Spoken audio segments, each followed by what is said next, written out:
Hi everybody, it's Jason Smith again from the Colorado Real Estate Company.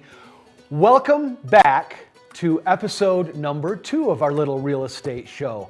We had a really good response from last month's show in which we discussed ways that you can keep a deal from falling apart once all parties have signed on to the purchase agreement.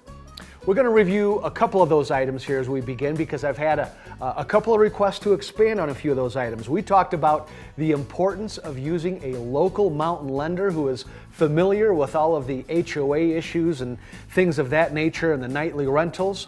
We also talked about the importance of keeping the negotiations on a really healthy level and understanding that if you're the seller, hey, that buyer is just trying to get the best deal that he or she can, and if you're the buyer, that seller's doing the same thing. That doesn't make him a bad person or a bad guy at all. We're all trying to get the best deal possible. But here's the questions that I had from last month's show. Jason, tell me a little bit more about some of the things we can work on before we list our home.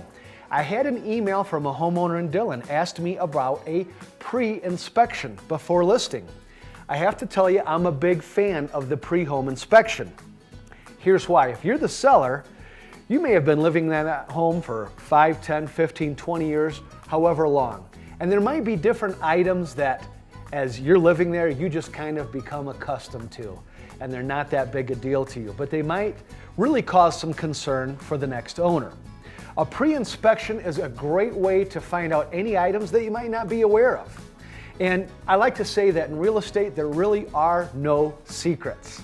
If there's a problem, it's going to come out in the buyer's inspection. So let's be ahead of the game. Let's be a little proactive. The pre-inspection is a great tool because let's say there are problems with some of the major systems. Maybe it's the boiler, the furnace, things of that nature. That pre-inspection is going to help you find out and get out ahead of those items. Now, the question that this seller asked me from Dillon was, Jason, if I get a pre-inspection and I come up with this huge list of fix-it items, does that mean that I have to have every one of those items fixed before I go to market? Now the answer is no. But if you know that that furnace or that boiler is in need of some major repairs, it allows you, first of all, to get out ahead of that, maybe make those repairs before you go to the market, or at the very least, you can disclose those items to the buyer. Now what's the advantage in that? If the buyer knows up front that there are some concerns with the boiler, they can put those concerns into their offer price and they can account for that. And it won't be a surprise at the inspection, because I will tell you, with 27 years experience in the real estate business, buyers and sellers both hate surprises, so we want to eliminate those. Another question that was asked is, what are the other items that come up? We see a lot of electrical items that come up on pre-inspection. Maybe it's some breakers that need to be replaced. Sometimes we'll see in the older properties aluminum wiring, or we'll see electrical outlets that need to be replaced. A lot of this can be done prior to listing the property. Buyers love to see that because it shows pride of ownership and it gives that buyer the confidence that they need to bring you, the seller, their highest and best offer. Now, not every seller has to get a pre-inspection, but I recommend at least having all the major systems checked out. Hey, let's have somebody look at the roof for you. Let's have somebody look at the appliances if you're having some trouble, because again, all of these things are going to come up in the inspection, and we don't want the buyer to lose any of their enthusiasm about your property when they get this big inspection report with a bunch of concerns.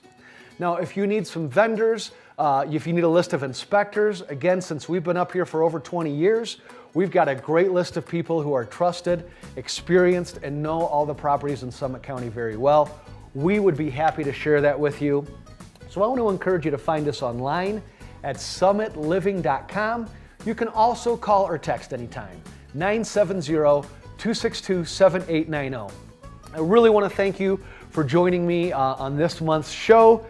Be sure to tune in next month as well. We'll have a lot of helpful and useful real estate tips here to help you purchase or sell your home in Summit County, Colorado.